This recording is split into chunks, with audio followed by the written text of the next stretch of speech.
Hello mga palangga! Kumusta mos kayong lahat dyan? Papunta kami ngayon sa paraiso. Paraisong di maubos. Ayan. Maglalagalag ngayon kasi sumikat yung araw. Ayan, kumusta? Mga palangga, may araw kami ngayon dito. Kaya kami ay mag lagaw-lagaw. Ay, gamit ko na itong bago kong selfie stick. Parang ang tibay nito, lalab, itong selfie stick na to. O, yan o. Parang ano eh, tanso yung tanso yung napindot ko yung ano, remote control. Ang ganda ng bulaklak dun. May hinahanap kami na lugar dito sa aming paglalakbay mga palangga ngayon. Sana matagpuan namin. Sana lalab matagpuan natin yung the one is yellow again there. Oh my god, ang gaganda doon. Dito ba dumadaan yung bus ko, lalab? Is my bus passing here? If it is passing here, then we can see that yung hinahanap namin na wow, ang ganda doon. Kaya lang ang camera natin sa akin nakasalalay. I'll take care my bisikleta. Dito na kami sa aming pupuntahan. Parang I remember this place, love. Oh my god, look at my two horse how giant. Dito kami sa kagubatan. Hindi man to kagubatan, syudad ito. Pero dito kasi ang syudad, maraming mga forest. City na maraming forest. Uy, may horse. Oh, may horse pala dito, horse ride. Aba, parang park pala ito dito. Park ba ito, love? Park nga. Park pala dito mga palanggang. May horse riding doon. May horse riding tayo. Now it's familiar. Is this the place where saan yung mga zipline? Is this the place where the zipline in the mountain of nowhere? Ang daming cars, lalab. May event ata dito. Daming cars. Kami naka-parking. Golf ano pala ito? Golf place. Mag-golf ba tayo? Mag-golf ba tayo? Okay, so here we go. Bababa na tayo. Ayan, so continue na tayo mga palangging-ging dito sa aming pupuntahan na kung saan mang lupalop. Ako na naman dadalhin ni lalab. Ang sabi niya, pupunta kami doon sa isang lugar kung saan okay naman na ako ay magsuot. Akala ko. Kaya maraming nagkakamali sa akala. Nagsuot pa naman ako ng takong-takong. Lalaba, takong-takong pa naman yung suot-suot ko. Kala ko pupunta lang kami doon sa isang malapit na shopping mall. Ayan. At saka may pupuntahan na kabulaklakan. Yung pala dito na kami sa kung saan ba ito, lalab na lugar na. I left you here. I go and look. Go and look there. I will video kasi may yung shoes ko different eh. Oh, ayan oh. So si lalab na lang ang pupunta doon. Ayan doon. Oh. Kasi nakatakong-takong naman ako pala, mga palangging. Hindi pwede na pumunta ako doon sa sa sinasabi niyang may ipapakita daw siya sa akin doon. Siguro yung na naman. Bulaklak niya, mga bulaklak na sa kagubatan sa nature ba. Dito may pala dito mga palangga, may freeze yung fresh, ang tawag yan, yung frisbee ba yung tawag doon, yung ihahagis mo na ganon, tapos papasok. Lapad pala ng ano ito, parang sports place pala ito dito. Daming bulaklak sports place. Ayan, ito ipakita ko yung ayan, kung gusto mong mag ayan ganyan lalabo. Wala pa namang nag to throw. Ayan. So yan. Yan ang dami. Yan. Bali mayroon pa doon. Palipalibot lahat ito. Yan, malayo ka tapos hahagis mo yung pato, yung bilog na na pang shoot diyan. Ayan, ayun pa yun. Meron pa doon. Ang dami palibot hanggang doon. Hanggang doon. Ayan So, maghintay na lang ako dito. Kasi hindi naman sinabi na na maglalakad pala sa forest. Suot ko pa naman. yung sapatos ko na hindi pala sapatos. Sandal pala mga palangga. Sandal. Tapos may takong pa. Kung saan mang lupalop yung pupuntahan niya na yun, hindi mabagal kasi nakatakong ako. Ayan kumusta mga palangga? Parang tabingi ang ating selfie stick. Ayan.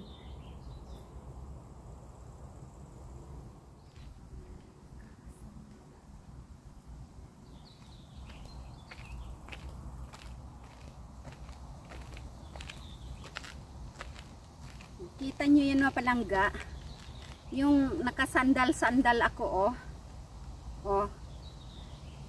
tapos dito pala kami pupunta sa kagubatan kasi ayan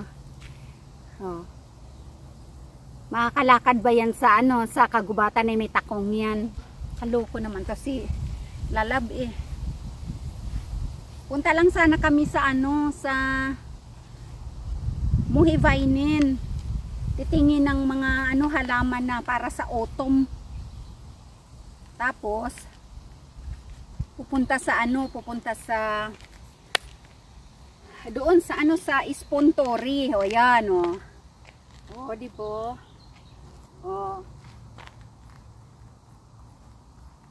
Kasi warm ngayon mga palangga. Yan. Naka-short yan. Ayan naka-sports ako ng kasuotan sa loob. Pinatungan ko lang itong see-through na may bulaklak. Ayan para hindi naman hindi naman weird. Kasi pupunta ko ng shopping mall. Kukunin ko yung aking passport na bago dumating na. Naipadala na kaagad. Ang bilis lang 3 days lang. 3 days after ko na in-apply sa online. Wala nang punta-punta doon, wala nang thumb mark kasi nakalagay na yan doon ng dating perma mo, yung dating passport mo nung una. So mabilis lang, after 3 days nag-text na sa akin na pwede nang kolektahin yung aking bagong passport sa RQSK na mas malapit dito sa bahay. Ayan, so kukunin ko. Akala ko doon lang yung punta namin. Yan si Lalab talaga. Di ba?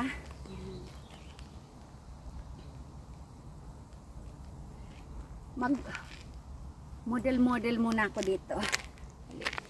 Habang wala pa si Lalab, hinihintay ko pa ay magiging paro-paro daw muna ang Reyna King Angabel. Ayan. Inhale and exhale ng fresh air dito sa kalikasan.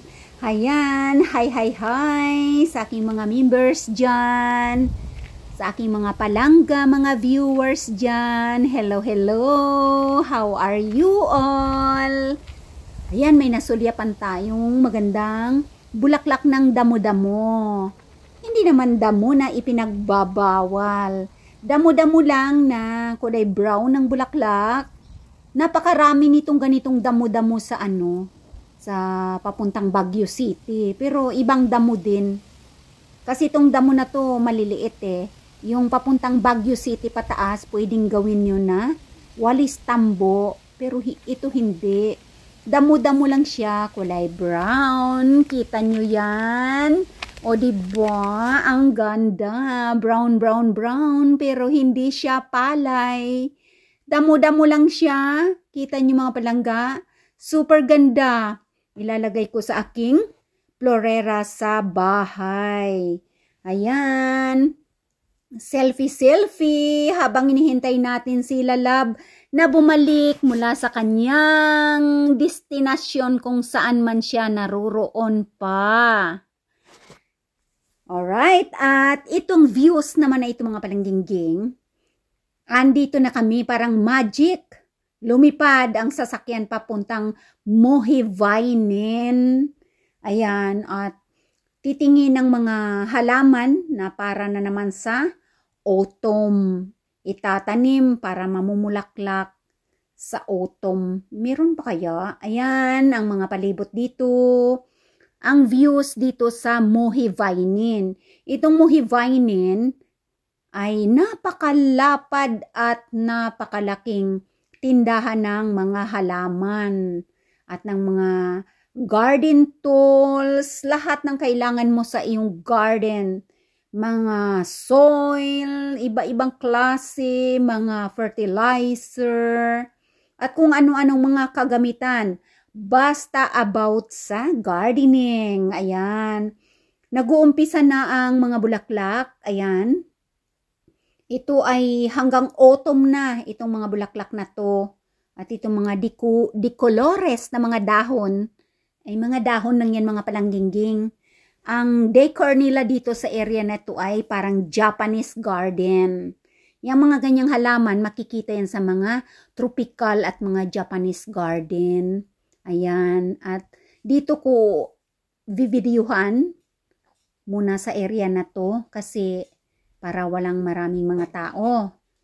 Alam nyo na, ang mga tao dito, umiiwas sila sa camera. Yan o, Japanese tree yan. Makulay na siya, di ba? Wala pang autumn. Pero ganyan talaga ang kulay niyan. Napakaganda. Ito naman, napakaliit na bush, pero ang daming bulaklak. Sa ground lang yan. O, di ba? Ang mga lilia naman, iba-ibang kulay, ay laos na. Patapos na, pero may mga konti pa yatang parating. Ayan, Japanese plant din yan. Mga makukulay na dinidisplay nila dito para mayroong ideas ang mga tao kung ano ang design ng kanilang mga garden. Ayan. At dito ay palapit na ako ng palapit sa bulwagan ng Mohivainen. Iwas-iwas lang ako ng konti sa mga mukha ng mga tao, mga palangging-ging. Kasi ayaw yan nila sa camera. Wow! Ano bang naaamoy ko dito? Sobrang bango mga palangga. Yan palang lilia. Grabe, ang laki. Ang daming bulaklak at sobrang bango. Humahalimuyak hanggang sa kalawakan. Naaamoy nyo ba yan dyan? Ha, mga palangga, mga members? Naaamoy ba ninyo dyan? Diyos sa Irene, sa Kalibo? Maili, Lea Gaming dyan sa Laguna, amoy ba? Casey, amoy sa Cavite. Reyna G, RD, amoy ba yan sa Pangasinan dyan? Alexis, naamoy ba dyan sa Makati yan? At ito na pakalaking parang tabako din na pikendos. Ayan, at videohan natin, mabilis ang visit lang namin mga palangga dito sa Mohivainen. Kasi dediretso pa kami ng Ispontori Mall kasi kukunin ko yung bago kong passport. Nandoon na daw. Tapos magmamadali pa uwi sa bahay kasi may premiere tayo ng 2:00. Ayan. Ang gaganda pa rin ng mga bulaklak dito mga palangging-ging. Siyempre, kami dito ay magtatanim ng mga bulaklak na talagang namumulaklak hanggang autumn. Ayan o. Para ang garden ay palaging may bulaklak, may naglalaos nga, sabi ko, tapos may umuusbong. So hanggang autumn, ito yata hanggang autumn na yung ganitong klase ng bulaklak. Ayan, no? Iba-iba din ang mga kulay nito eh. Kaya si Lalab, nagtatanim yan ng iba't ibang mga tanim sa aming garden. Sa backyard at saka sa front yard at saka sa labas ng gate na hanggang autumn na. Kumbaga, mayroong early spring. Tapos magtatapos. Tapos may susunod na yan. Magtatapos, may susunod ulit. Magtatapos, may susunod ulit. Tapos magtatapos na naman, may susunod ulit hanggang autumn na.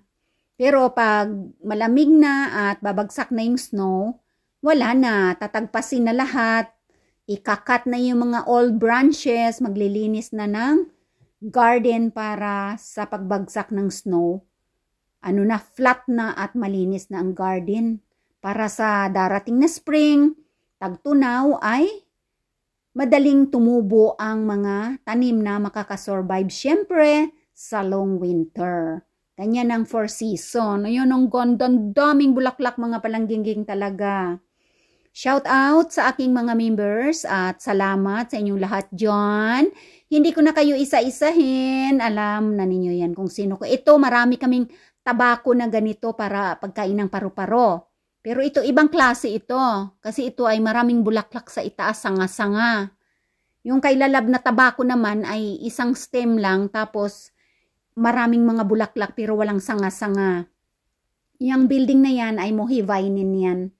Diyan lahat sa loob mabibili ang mga tools, mga seeds, mga sibuyas, mga roots, mga paso, mga garden soil fertilizer, mga palat, kung ano-ano pa, diba? Oh, konting selfie tayo mga palangga bago natin lisanin itong napakagandang mohivine na ito. Tapos, habang papunta ako ng sasakyan namin, ay nasulyapan ko na naman itong iba't ibang klase pa rin na magaganda dito sa medyo kalayuan na. Kaya vivideohan natin. Ayan, ang bango, sobrang bango. Ilang taon na kaya ang sibuyas ng mga bulaklak nila dito, no? Kasi matagal din alagaan ng mga tanim. Ayan, no, katulad yan, ilang taon na yung edad na yan. Bago pa sila mamatay. Yan, nagtatanim sila sa palibot ng kanilang kaharian. Ito, purple na purple. Shout out sa aking purple eggs. Ayan, purple yan. Mamumulaklak yan hanggang autumn. Yan, oh, ang ganda, diba? Tapos ito naman, nasulyapan ko, giant na giant. Ang bango, sobrang laki ng bulaklak talaga. Tapos orange na orange ang kanyang kulay. Ayun. Naaamoy ba ninyo dyan, ha? Mga palangginging, sobrang bango na amoy ni Prinsesa Bicol. At saka ni Palangga Emily Moscoso. Naamoy ninyo dyan Palangga sa Bicol? Grabe ang bango. Parang pabango talaga. Ayan o, at sino pang hindi nakaamoy dyan? Si Jessa. Si Jessa sa kanyang kabukiran din. Na walang kasing saya. Oh. Naamoy mo ba yan, Jessa? Kids Evan TV for Ets TV. Butterfly Lover. LT, Azeliana, Lalab ni Risa, Ardi, Reina G, Alexis, Lopro, Basil B. Ayan, Miley Leia, Princess B, KCB Palangga. Ayan. Sino pa? Of course, Jessa Cernado, Josa Gandara Irene, ayan, Emily Moscoso, mga palangginging. Ang hindi nabanggit ay sorry naman. Eto, dekorasyon lang ito Palangga na halaman. Akala mo flowers, pero kulay talaga ng mga dahon. Ayan, ang mga spruce na parang Christmas tree. Tapos ito naman, sobrang ganda naman na damo-damo siya. Pero ang ganda. Tinatanim ang mga damo-damo dito mga Palangga. At saka bibilhin mo rin yan. Yung mga seeds. Kung gustong magtanim sa iyong bakuran. Pero matagal na panahon bago mabuhay. Siyempre alagaan. Ayan. So thank you so much. Mga palangginging sa inyong pag-watch dyan ha. Lalo na sa aking mga palanggang mga members. At kung may mga nag-super chat dyan, maraming salamat sa inyong lahat-lahat dyan. Siyempre sa public viewers natin at sa ating Over 8,000 subscribers na tayo. Palakpakan! Sa lahat ng mga nakasubscribe sa ating YouTube channel at nanonood ng ating mga videos. Thank you so much mga palangging-ging. Laging tatandaan na palangga ko kamutanan. Hasta la vista, baby. Bye-bye everyone. Thank you.